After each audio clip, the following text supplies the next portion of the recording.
Welcome back to Defense News Weekly. I'm Colin Demarest. In headlines from around the military this week, the Air Force has delayed one more time the release of its new physical training uniforms.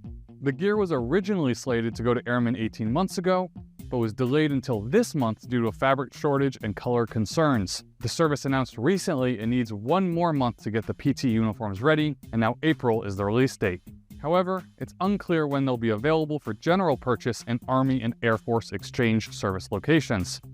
It's a different story in the Space Force, where new PT gear began rolling out March 8. If you haven't seen the uniforms, the Force released a set of images of the new gear showing the distinctive lettering of the military's newest branch. Those uniforms are being doled out to the latest class of Guardians to join the military's newest branch, and officials said the gear will hit AFEs in select locations in the coming months. And speaking of uniforms, the Marines announced an update this week for women in the Corps. Female Marines no longer have to wear pantyhose when they wear uniform skirts. The update came after a female Marine requested the change, and it was passed on to the service's uniform board.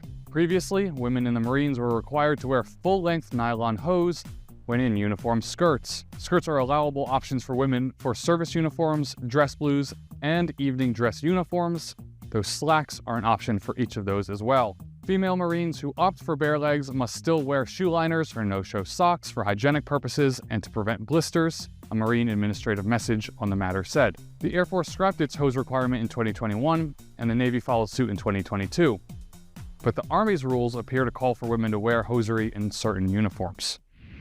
The Departments of Defense and Veterans Affairs will now provide in vitro fertilization services to all eligible beneficiaries, regardless of their marital status, finalizing changes promised by the federal agencies earlier this year. The new policies allow anyone who has service-connected infertility to use either department's program, lifting previous requirements that only married, heterosexual couples using their own sperm and eggs could participate. Now, eligible troops and veterans can access IVF regardless of their marital status or sexual orientation, and they may use donor eggs or sperm, changing a policy that previously discriminated against those whose infertility affected their ability to produce gametes.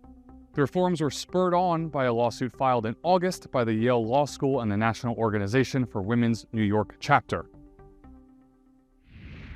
Now the critical question. Is the government covering up its possession and knowledge of alien technology? And can this answer please be yes? No, says the Pentagon, in a downer of a recent announcement.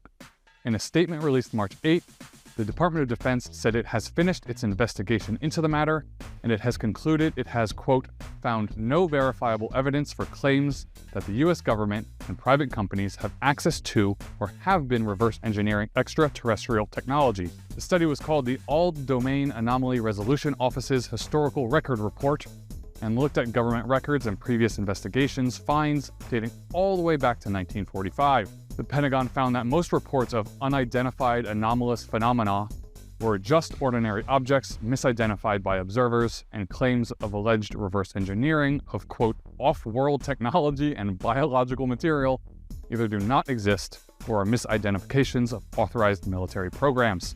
The first volume of the study is available at aaro.mil.